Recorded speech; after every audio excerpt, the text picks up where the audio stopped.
Okay dear students, आज का हमारा जो टॉपिक है ना, टॉपिक नहीं, कल हमने कोई टॉपिक स्टार्ट किया था। आज कुछ स्पेशल चीज़ पढ़ना है। जैसे हमने बताया था कि पोल के बारे में, कि जो किसी भी लेंथ, किसी भी मिरर का जो मिड पॉइंट होता है, लेंथ का जो मिड पॉइंट होता है उसको क्या बोलते हैं? पोल बोलते हैं। और मैंने बताया था कि मतलब सेंटर ऑफ कर्वेचर, मतलब जो सेंटर होता है ना, उसको कैसे फाइंड आउट करते हैं। तो मैंने बताया था कि जो हमारा स्फेयर है उसको हमने कट किया था, तो उसके एक साइड को हमने ऐसे ले लिया, और एक साइड जो हमने लिया है, तो जाहिर सी बात है जब हम उसको एक स्फेयर ऐसे लेते हैं, इसको हमने ऐसे कट किया, अब जो ये मिलेगा कर्व के फॉर्म में वो ऐसे मिलेगा। तो एक को मैंने पीछे की तरफ ऐसे किया, पेंट किया, और एक को मैंने ऐसे पेंट किया। तो जिसको मैंने ऐसे पेंट किया था वो सामने से क्या था? रिफ्लेक्टिंग सरफेस है ना, यहाँ पे रिफ्लेक्टिंग सरफेस सामने से है और यहाँ पे बैक साइड में है। ठीक है, तो यहाँ पर क्या है? यहाँ पर रिफ्लेक्टिंग सरफेस है, यहाँ से लाइट आएगी और रिफ्लेक्शन की जो प्रोसेस होती है इसमें होगी, और इसमें बैक साइड में मतलब जो बल्जिंग आउट सरफेस है ना, जो बल्ज कर रहा है उधर की तरफ आएगा। तो ये चीज हमने बताया था। अब मेरे पास स्फीयर को हमने कट किया, और कट करने के बाद हमें कैलकुलेट करना है कि कर्वेचर हमारा जब ज्यादा हो रहा है, कम हो रहा है, जो भी हो, तो उसका हम सेंटर ऑफ कर्वेचर कैसे निकालेंगे। तो हमने बताया था कि जो कर्वेचर हमारा है ना, वहां से एक पॉइंट से सेंटर की तरफ एक लाइन ड्रॉ करेंगे जो नॉर्मल होगा, और इधर से भी एक लाइन ड्रॉ करेंगे जो इस पे नॉर्मल होगा। दोनों जहां एक दूसरे को इंटरसेक्ट करेगा ना, वो पॉइंट क्या कहलाता है? सेंटर ऑफ कर्वेचर कहलाता है। यहाँ देखो लेस कर्वेचर है, यहाँ कुछ ज्यादा बेंडिंग है, यहाँ कुछ कम है। तो जहां पर लेस कर्वेचर है ना, वहां कुछ ना कुछ वैल्यू जा रहा है, मतलब ये भी वैल्यू बदलेगा, सेंटर ऑफ कर्वेचर भी बदलेगा जब हमारा कर्वेचर कम हो रहा है। कर्वेचर कम होगा, ऐसे कम है, तो उसका सेंटर ऑफ कर्वेचर क्या होगा? मतलब जो यहां से यहां तक का लेंथ है ना, वो कम हो जाएगा। कर्वेचर और ज्यादा हुआ था यहाँ पर, ठीक है, मतलब इस केस में तो लेस है, मतलब मैंने ज्यादा किया तो छोटा होगा रेडियस उसका। जब मैंने उसको कर्वेचर को कम किया तो क्या होगा? जब कम करेंगे उसको तो उसका सेंटर ऑफ कर्वेचर क्या होगा? मतलब उसका जो रेडियस होगा वो बढ़ेगा। तो दोनों चेंज हो रहा है, तो मैंने वही लिखा हुआ है यहाँ पर, ऑन चेंजिंग कर्वेचर, है ना, कर्वेचर को चेंज कर रहे हैं तो radius and centre also change कर सकते हो, है ना। यहाँ पर मेंशन कर सकते हो कि रेडियस और सेंटर दोनों हमारा चेंज हो रहा है। एक और बात है कि अगर हम ड्रॉ करते हैं एक लाइन, है ना, पोल और सेंटर ऑफ कर्वेचर से मतलब हो करके, जैसे मान के चलो यहाँ पर हमारे पास एक मिरर है, हम यहाँ पर कॉनकेव भी ले रहे हैं, और यहाँ से डॉटेड लाइन से हम इसको ऐसे डिनोट कर रहे हैं, तो ये तो पोल हो गया, है ना। और जहां पर ये इंटरसेक्ट करेगा, लाइन जो ड्रॉ करेंगे नॉर्मल, तो यहाँ पर इसका क्या होगा? सेंटर होगा। बोथ साइड्स हमको चलना है, तो वही चीज हमने लिखा है कि जब हम इसको ड्रॉ करते हैं through a pole and centre of curvature from both sides, यानी मिरर के इस साइड भी और उस साइड भी, तो इस लाइन को हम क्या बोलते हैं? इमेजिनरी लाइन बोलते हैं। और इमेजिनरी लाइन को ही हम क्या बोलते हैं? प्रिंसिपल एक्सिस बोलते हैं। इसको बोलते हैं प्रिंसिपल एक्सिस। ये कुछ इंपॉर्टेंट यहाँ पर पॉइंट्स थे जिसके बारे में जानना जरूरी है ना, क्योंकि इसके बगैर हम आगे नहीं बढ़ सकते हैं। बढ़ेंगे लेकिन समझ में नहीं आएगा वहां पर, तो इसके बारे में हमने बताया। ठीक है स्टूडेंट्स, ओके, अब यहां तक ही हो गया। अब हम यहां से देखेंगे कि रिफ्लेक्शन के जो रूल्स होते हैं वो रूल्स क्या है। तो रिफ्लेक्शन के रूल हम देखते हैं सबसे पहले कि कॉनकेव में कैसा होगा, कॉन्वेक्स में कैसा होगा, है ना। हालांकि ये कोई उतना डिफिकल्ट नहीं होता। हाँ, एक चीज और इसमें है जो आपको समझना बहुत जरूरी होता है। जैसे मैंने बताया था कि ये जो हमारा मिरर है, कोई भी मिरर हो सकता है, मैं इसको बैक साइड से पेंट कर रहा हूं, तो डेफिनेटली ये क्या होगा? कॉनकेव मिरर होगा। और इसका हमने नोमेनक्लेचर, मतलब नोमेनक्लेचर हमने कर दिया एबी। अब एबी क्या है? इसका ओपनिंग है, तो एबी हमारा ओपनिंग है ना, ओपनिंग सरफेस है, जहां पर क्या करेगा? लाइट को रिसीव करेगा। तो यहां हम वो लिख सकते हैं क्या कि AB is the opening surface, AB is the opening surface which receives light, है ना, is called aperture। यानी अपर्चर हमारा ये है, AB है, और AB एक तरह का ओपनिंग है जहां से लाइट हमारा क्या होता है? ये हमारा जो मिरर होगा लाइट को रिसीव करेगा, और इस चीज को हम क्या बोलते हैं? अपर्चर बोलते हैं। ठीक है, अपर्चर का मतलब ही होता है ओपनिंग होता है। ठीक है, अगर ज्यादा अपर्चर होगा, अपर्चर ज्यादा हो गया यानी बड़ा हो गया, तो ज्यादा कैपेसिटी होगा लाइट को एब्जॉर्ब करने के लिए। So we can write here more aperture means, more aperture ये अगर ऐसा होता है, ज्यादा अपर्चर होता है, अपर्चर ये लेंथ होता है ना यहाँ पे, तो हमने बताया ये चीज ओपनिंग बड़ी अगर हो जाए तो इसका मतलब क्या होगा, इसका मतलब होगा मोर कैपेसिटी टू एब्जॉर्ब या फिर रिसीव्स लाइट, ज्यादा कैपेसिटी होगा लाइट को रिसीव करने के लिए, ये चीज होता है। इसमें ज्यादा डिफरेंस नहीं है, हम सीधे चलते हैं रूल्स ऑफ रिफ्लेक्शन जो होता है हमारा, हाँ उसके बारे में। हालांकि वो जो अभी जो हम पढ़ने वाले हैं वो ज्यादा अच्छा होगा हमारे लिए, डायग्रामेटिक हम स्टडी करेंगे। हम चाहे तो उसको लिख भी सकते हैं। फर्स्ट पॉइंट क्या कहता है, पहले हम यहाँ पर हेडिंग दे दें, रूल्स ऑफ रिफ्लेक्शन। रिफ्लेक्शन के जो रूल्स होते हैं वो कौन कौन से होते हैं। तो रिफ्लेक्शन के रूल में अगर हम बात करते हैं कि यहां अगर हमारा कोई पहला केस है, हम कॉनकेव मिरर को लेके चल रहे हैं, so right here the first case is concave mirror, means rules of reflection in concave mirror. This is my new topic for today. Okay, this is the concave mirror and pole is here between the midpoint of this mirror. Okay, अब यहाँ पर क्या कहता है कि अगर हमें ये पता, हम यहाँ पर क्या कर सकते हैं, इमेजिनरी लाइन यहाँ पर ड्रॉ करेंगे, तो बोथ साइड्स हम ड्रॉ करते हैं, but we don't need to draw right side और back side of this mirror, we can do everything for this line only which is left side of this mirror. Okay, so rule ये कहता है कि ये principal axis है, तो imaginary lines है यानी प्रिंसिपल एक्सिस है, तो प्रिंसिपल एक्सिस से कि पैरेलल में अगर कोई रेज हमारा स्ट्राइक करती है इस मिरर से, तो रिफ्लेक्शन के बाद क्या होगा, प्रिंसिपल एक्सिस के जिस पॉइंट से ये पास करेगा, है ना, उसे बोलते हैं फोकस। क्या बोलते हैं, फोकस। और यहां पर है सेंटर ऑफ कर्वेचर, सीधा सा बात है। तो फर्स्ट पॉइंट ये रहा, तो हम बोल सकते हैं कि the rays which are parallel to principal axis intersect at a point, है ना, कहां पे, इंटरसेक्ट एट ए पॉइंट, कहां पे, ऑन प्रिंसिपल एक्सिस, वो तो मैंने पहले ही बोल दिया था, और इस पॉइंट को हम लोग फोकस बोलते हैं। So write down the definition, what is the definition, the rays which R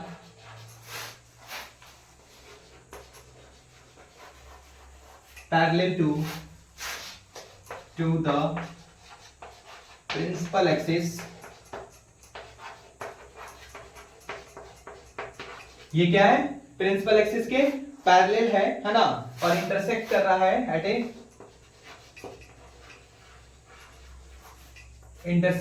A point, एक पॉइंट पर इंटरसेक्ट कर रहा है, देखो यहां पर, और इस पॉइंट का हम नाम क्या देंगे, इस पॉइंट का नाम देंगे फोकस। और कहां पर, the rays which are parallel to principal axis intersect at a point on principal axis,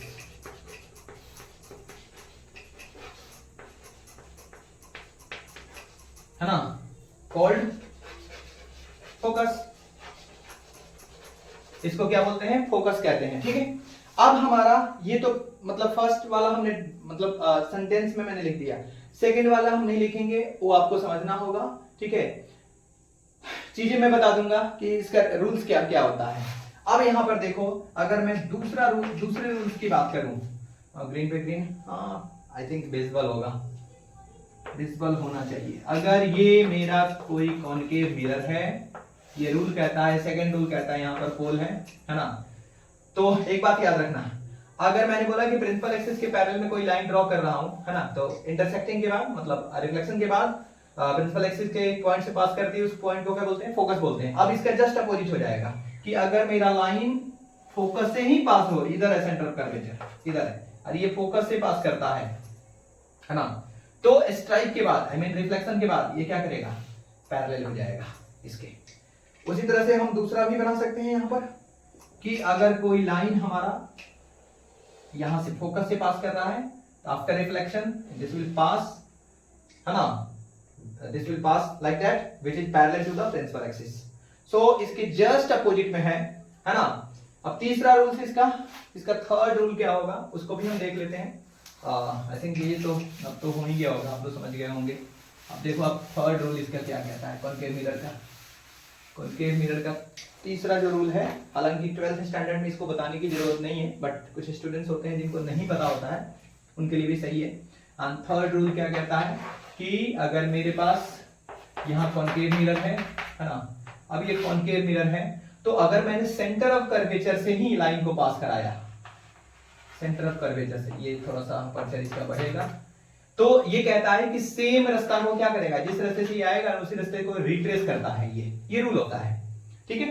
तीसरा रूल ये कहता है, एक और रूल होता है बट उसकी कोई जरूरत नहीं पड़ती है कभी, कि मतलब अगर मेरे पास यहाँ कोई कॉन्केव मिरर है ना, ये इमेजिनरी लाइन जिसको प्रिंसिपल एक्सिस बोलते हैं, अगर यहाँ से कोई रेज डायरेक्टली इसके पोल पे पड़ता है तो जितने एंगल के साथ वो आया है ना रिफ्लेक्शन के बाद, उतने एंगल से वो बाहर निकलेगा।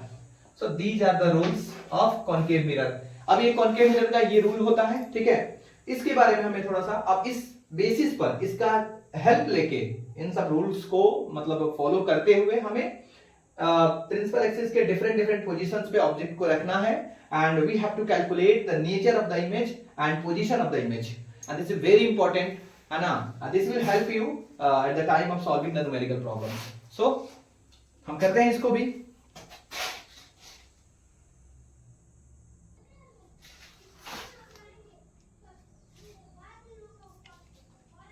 स्टूडेंट्स यहां पर हमने देखा, अब यहां पर हम कॉन्केव मिरर का जो इमेज फॉर्मेशन है उसकी बात करेंगे।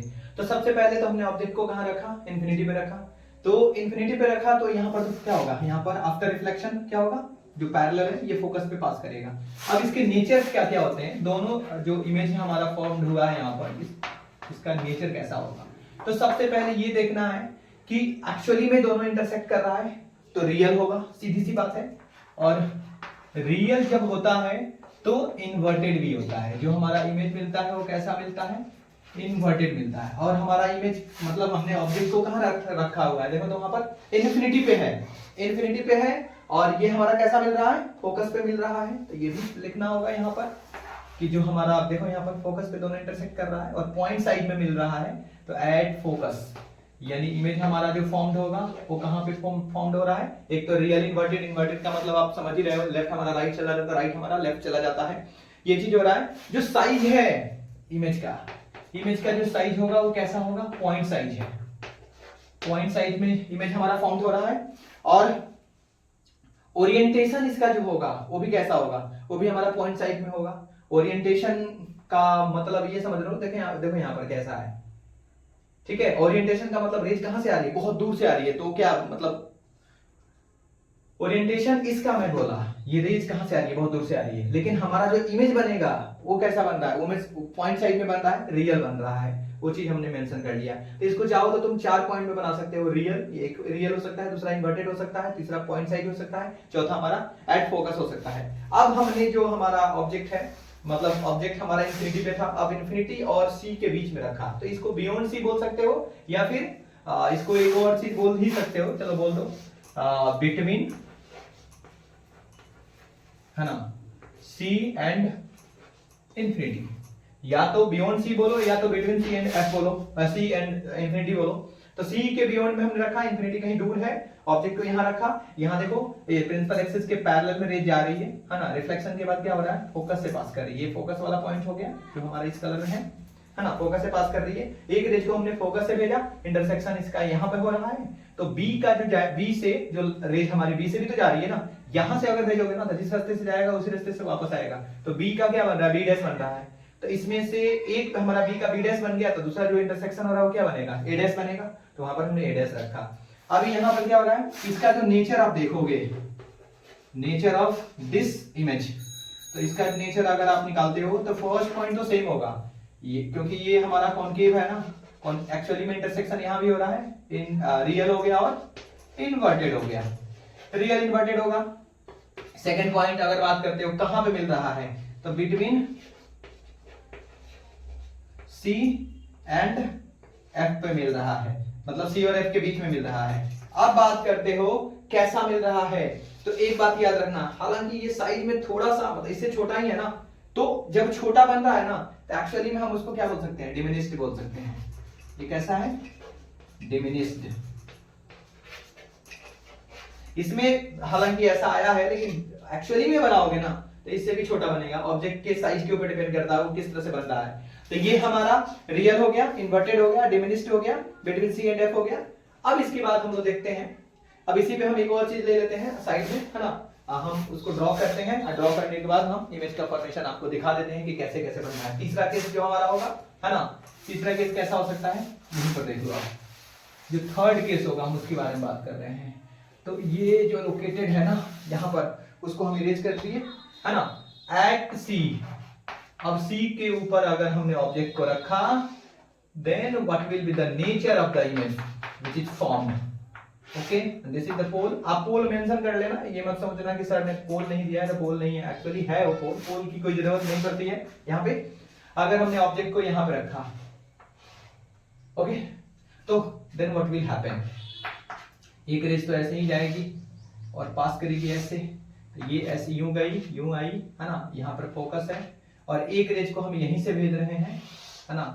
अब यहां से जब भेज रहे हैं, ये थोड़ा सा इधर उधर हो गया है, ठीक है, इसको आप ऐसे कर लो, ठीक है। अब देखो यहां पर एक्चुअली में ये हमारा फोकस से पास कर रही है, रिफ्लेक्शन के बाद ऐसे आएगी। अब ये सब तो नहीं है, अब यहां देखो ये जो कलर है ना, एक्चुअली में ये हमारा ए है, सॉरी इसको बी मान लो, है ना, ये ए मान लो। तो जाहिर सी बात है इसका भी जाएगा ऐसे, जिस रास्ते से मतलब रिट्रेस करेगा सेम को। अब यहाँ पर जो इमेज फॉर्म हो रहा है ना, तो बी का बी डैश हो जाएगा और ए का ए डैश हो जाएगा। तो इसका जो नेचर बन रहा है ना, इसका जो अपना कैरेक्टर है वो कैसा, मतलब अपने को कैरेक्टराइज कर रहा है। फर्स्ट पॉइंट हमारा रियल होगा, इसमें कोई डाउट नहीं है। इन्वर्टेड होगा, इसमें भी कोई डाउट नहीं है ना। सेकेंड पॉइंट इसका जो होगा, सी पर ऑब्जेक्ट को हमने रखा हुआ है, ये सेंटर ऑफ कर्वेचर है ना, तो डेफिनेटली यहाँ पर जो बन रहा है ऑब्जेक्ट को कैसा बन रहा है, सी पर ही बन रहा है। और थर्ड जो इसका नेचर होगा, साइज जो देख रहे हो आप, तो यहाँ पर आपको लग रहा होगा कि थोड़ा सा है, लेकिन आप सही से ये करोगे ना, ये वाला लाइन का सही से ड्रॉ करोगे, है ना, तो डेफिनेटली ये क्या होगा, इसके इक्वल हो जाएगा। तो इक्वल साइज का होगा, इक्वल साइज का बन गया। सो ये हमारा सी पर देख रहे हो आप, जैसे जैसे हम ऑब्जेक्ट को, है ना, आगे की तरफ ले जा रहे हैं, इमेज का फॉर्मेशन मतलब मिरर से दूर भाग रही है, ठीक है। अभी हम फोर्थ केस देखेंगे यहाँ पर, फोर्थ केस में क्या हो रहा है उसको भी आप चेक कर लो और देख लो। मैंने सोचा कि चलो आज इमेज फॉर्मेशन खत्म ही कर देते हैं, है ना। अभी हम यहाँ पर थर्ड पॉइंट, ये तीसरा वाला था 1 2 3, अब फोर्थ देखेंगे।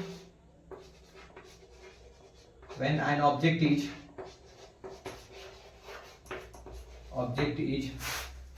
between C and F, C और F के बीच में हमने ऑब्जेक्ट को रखा, then what will happen, see, ये हमारा कॉन्केव मिरर हो गया, है ना, यहाँ पोल है, यहाँ भी पोल है ना। बहुत गंदा ड्राइंग है मेरा, खैर देखो यहाँ पर ये हो गया C और ये हो गया F, ठीक है। अब इसके बीच में हम ऑब्जेक्ट को रख रहे हैं, ठीक है, यहाँ पर हमने ऑब्जेक्ट को रखा। अब ऑब्जेक्ट को यहाँ पर रखा तो सॉरी, देखो यहाँ पे, यहाँ से रेज ऐसे जाएगी, है ना, और यहाँ से जब जा रही है तो सीधी सी बात है ये ऐसे रिफ्लेक्ट करेगी, ठीक है। और एक रेज को हमने यहीं से भेजा, है ना, ये ऐसे रिफ्लेक्ट कर रही है। ये इसको थोड़ा सा और आगे बढ़ा लेते हैं, तो फिर डायग्राम हमको चेंज करना पड़ेगा। ये थोड़ा सा इधर उधर हुआ है, हालांकि और दूर से जाएगा, ये ऐसे जाएगा, ठीक है। तो अब आप यहाँ पर सीख कर सकते हो, कोई दिक्कत नहीं, इसको आगे बढ़ाओ। ये इंटरसेक्शन इनका यहाँ पर है ना, और जो इमेज का फॉर्मेशन हो रहा है वो कैसा हो गया, लार्ज हो गया। यहाँ पर ए और यहाँ पर बी, है ना, तो डेफिनेटली बी का बी डैश बनेगा और ए का ए डैश बनेगा। और इमेज का जो फॉर्मेशन हमारा हो रहा है सी और एफ के बीच में रखने पर, ये इससे बड़ा हो रहा है, तो बड़े के लिए हम मैग्नीफाइड का यूज करते हैं यहाँ पर। इसका भी नेचर हम देखेंगे यहाँ पर कि what will be the nature आप देख लो। ये तो फिक्स है कि रियल बन रहा है और इन्वर्टेड बन रहा है, real and inverted. And second point is कहां मिल रहा है, बियॉन्ड सी मिल रहा है। अभी सी पे मिला था, सी के बाहर, इसके पहले सी और एफ के बीच में मिला था, उसके पहले एफ पर मिला था, है ना, अब देखो ऐसे इमेज जा रहा है, दूर जा रहा है, तो बियॉन्ड सी हो गया, ठीक है। And third point is large size में है, तो अब यहां पर एक स्टैंडर्ड वर्ड होगा, है ना, दैट इज द मैग्नीफाइड। ये कैसा होगा? मैग्नीफाइड होगा। सो ये हमारा चौथा रूल, मतलब चौथा जो ये था, सिचुएशन था, जब ऑब्जेक्ट को हमने सी और एफ के, मतलब हमने कहां रखा? सी और एफ के बीच में रखा। अब हम ऑब्जेक्ट को रखेंगे, है ना, एफ पे रखेंगे। एफ पर रख के देखते हैं क्या होता है। ये रहा एफ का पोजीशन, यहां पर हमने कर देते हैं एफ, ठीक है। अब हमने एफ किया, अब देखो यहां पर ये रहा मिरर हमारा, है ना, ये देखो यहां पर। अब हमने यहां सी रखा, यहां एफ रखा, ऑब्जेक्ट को हमने एफ पर रखा, क्या हो रहा है? ऐसे ले जाएगा और ऐसे यूं जाकर के यूं भागेगा, ठीक है। दूसरा चीज यहां पर हम ले सकते हैं, इसको थोड़ा सा बढ़ाओ, है ना, ये ऑब्जेक्ट ऊपर कर लेगा, ये रहा। अब यहां से अगर लाइन को ड्रॉ करते हैं तो जिस रास्ते से ये आएगा उस रास्ते से वापस जाएगा। अगर आप इसको पीछे भी रिट्रेस करता है ना हमारा दिमाग करता है, हम करते हैं, जो भी हो, है ना, ये कहीं नहीं मिलेगा, ये कहीं भी एक दूसरे को इंटरसेक्ट नहीं करेंगे, ऐसे जाएंगे। तो इस रास्ते से गया, ऐसे रह गया, ये हो गया, यूं आया, ठीक है। तो यहां पर ए हो गया और ये हो गया बी। हमने एफ पे रखा था ना, इसलिए ऐसा, मतलब इसका सिचुएशन आ रहा है, एफ पे रख रहे हैं तो बन कहां रहा है? इंफिनिटी पे, ये बहुत दूर जाएगा। तो नेचर, अगर हम नेचर की बात करते हैं इसकी, तो जो इमेज का फॉर्मेशन होगा कहां पे होगा? एट इंफिनिटी पे होगा। सेकंड हमारा रियल बनेगा, इन्वर्टेड बनेगा। अब देखो ये तो हमें पता नहीं है, लेकिन हम इसको मतलब कैलकुलेट करके हम इसको निकाले हैं, है ना, और हमने बताया कि कहां पे बनेगा? इंफिनिटी पे बनेगा। और एक और बात याद रखना, इसका ओरिएंटेशन हम डिफाइन नहीं कर सकते हैं कि कहां पर है इसका ओरिएंटेशन, ठीक है। ये चीज इसमें जान लो आप, कि हमें पता नहीं चल रहा है कि कैसा बन रहा है। मतलब इन्वर्टेड हम कैसे कह लें? इन्वर्टेड जो हम बोल रहे हैं ना, वो हम नहीं बता सकते हैं कि इन्वर्सन होगा, क्योंकि बहुत दूर बन रहा है, तो ओरिएंटेशन उसका हमें नहीं पता है, ठीक है। जब हमें नहीं पता है तो हम क्या कर सकते हैं? यहाँ पर बहुत ज्यादा लार्ज, इसको भी हटा दो, क्योंकि ओरिएंटेशन बहुत दूर है, हम नहीं बता सकते हैं। और कैसा बनेगा? वेरी लार्ज, तो बहुत दूर है ना, दूर बन रहा है, तो दूर कहीं जाके मिल रहा होगा, तो ऑब्जेक्ट से तो बड़ा ही होगा। तो इसका दो ही पॉइंट आप कर सकते हो, है ना। और नेचर इसका नॉट डिफाइंड है, वो नहीं बता सकते हो आप, मतलब आगे थर्ड पॉइंट जो होगा। अब हम बात करते हैं कि एफ और पी, पी हमारा यहां पर था ना, ठीक है। अब हम ऑब्जेक्ट को कहां रखेंगे? Between F and P. तो आप यहां पर एफ रखे हो ना, तो यहां पर इसको पी बना दो, बार बार लिखने को हो जाएगा।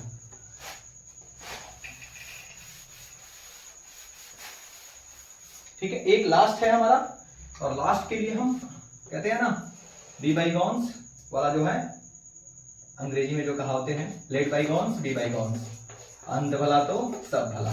तो हम अंत इसका नहीं कर रहे हैं, कॉनकेव मिरर अभी हमको पढ़ना है, बट ये डायग्रामेटिक जो हम कर रहे हैं ना, ये चीज लास्ट है।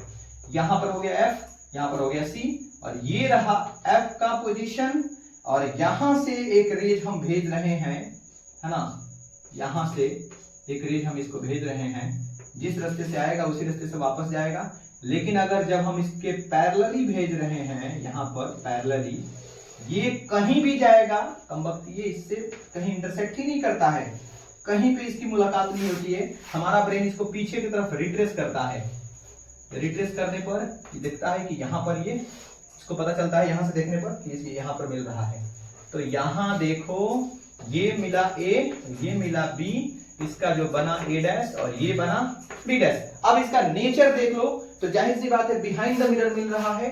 इसके नेचर की बात अगर आप करते हो, है ना, तो फर्स्ट पॉइंट क्या बोलोगे? बिहाइंड द मिरर, मिरर के पीछे मिल रहा है, मतलब मिरर की दुनिया में, वो तो दुनिया में ही सब कुछ है, उसी दुनिया में सब बन रहा है। एक्चुअली में तो हम ऐसे ही देख रहे हैं ना। अब मैग्नीफाइड हो गया, है ना, मैग्नीफाइड भी बनेगा, बड़ा है तो।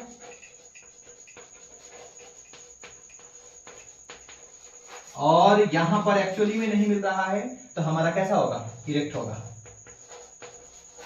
और वर्चुअल भी होगा। This is the only one case in concave mirror that we get the virtual and erect image, ठीक है। और वर्चुअलिटी का जो केस आता है इसी के एक केस में आता है, ठीक है। तो ये हमारा मतलब कॉन्केव मिरर के केस में हमने ये चीज देखा, ठीक है। इसके बाद कॉन्वेक्स हम नेक्स्ट क्लास में देखेंगे। Okay, thank you.